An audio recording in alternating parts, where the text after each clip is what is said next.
Assalamualaikum warahmatullahi wabarakatuh.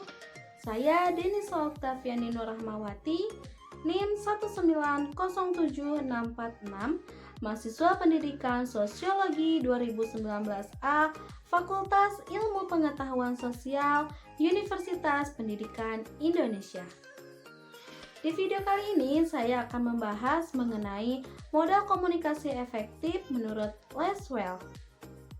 Apa sih model komunikasi efektif itu?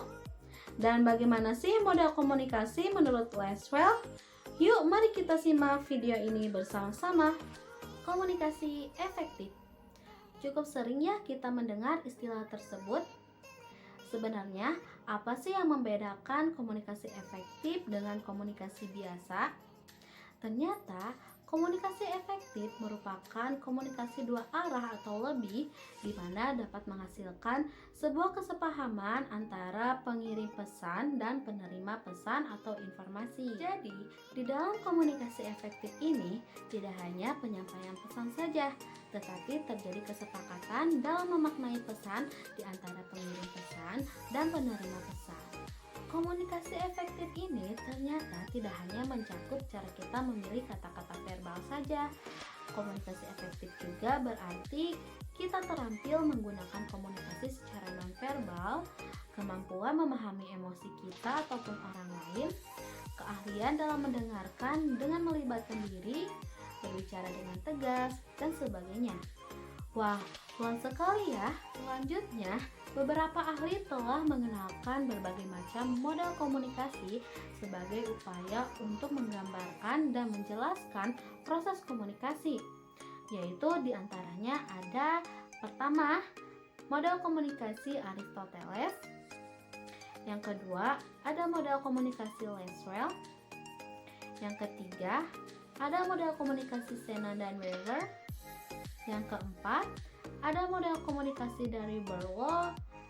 Kelima, ada model komunikasi dari Barnlund.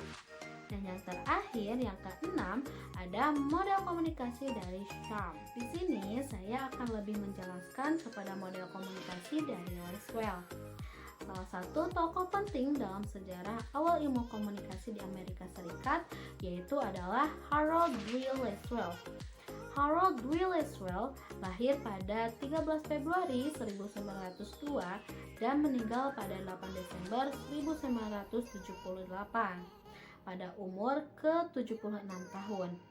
Lasswell merupakan seorang ilmuwan politik terkemuka di Amerika Serikat dan sekaligus menjadi seorang pencetus teori komunikasi. Dia juga merupakan seorang profesor di Chicago School of Sociology dan Yale University. Selain itu juga, Lasswell merupakan presiden dari Asosiasi Ilmu Politik Amerika dan Akademi Seni dan Sains Dunia. Lasswell merupakan seorang inovator kreatif dalam ilmu-ilmu sosial pada abad ke-20.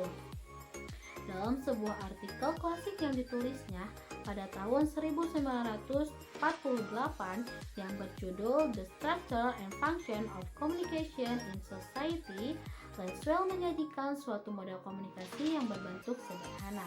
Manusia secara fitrahnya sebagai makhluk sosial senantiasa ingin berhubungan dengan manusia lainnya, ingin mengetahui lingkungan sekitar, bahkan ingin mengetahui apa yang terjadi dalam dirinya.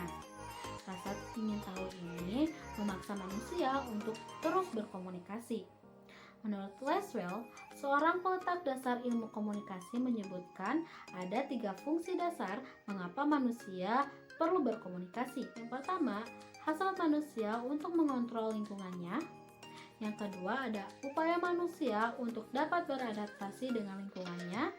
Dan yang ketiga, merupakan upaya manusia untuk melakukan transformasi warisan sosialnya. Menurut Lasswell, komunikasi akan berjalan dengan baik apabila melalui 5 tahap berikut, yaitu yang pertama ada whom. Siapa orang yang menyampaikan komunikasi atau biasa disebut dengan komunikator. Yang kedua ada say what, apa pesan yang disampaikan. Yang ketiga, in which channel, yaitu saluran atau media apa yang digunakan untuk menyampaikan pesan komunikasi. Yang keempat ada to whom, siapa penerima pesan komunikasi atau biasa disebut dengan komunikan. Yang kelima ada Whitworth Effect, yaitu perubahan apa yang terjadi ketika komunikan menerima pesan komunikasi yang telah tersampaikan.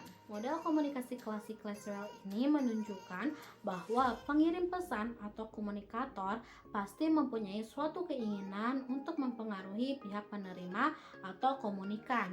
Dan oleh karenanya, komunikasi ini harus dipandang sebagai upaya persuasi.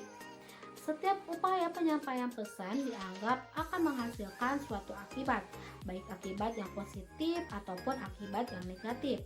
Dan hal ini menurut Laswell banyak ditentukan oleh bentuk dan cara penyampaiannya. Jadi, dapat disimpulkan bahwa setelah kita mempelajari model komunikasi efektif menurut Laswell ini, terdapat manfaatnya, yaitu dapat menambah pengetahuan dan pemahaman kita mengenai proses komunikasi yang begitu kompleks. Memahami model komunikasi dapat membantu memilih metode ataupun saluran yang sesuai dengan tujuan komunikasi yang telah ditetapkan, melakukan evaluasi terhadap proses komunikasi yang dilakukan, serta memahami bagaimana penerima pesan dapat menginterpretasikan pesan yang dikirimkan oleh pengirim pesan. Begitulah model komunikasi efektif menurut Laswell. Mohon maaf bila banyak kesalahan dan semoga video ini bermanfaat. Saya Denisa Oktaviani Nurrahmawati undur diri. Wassalamualaikum warahmatullahi wabarakatuh.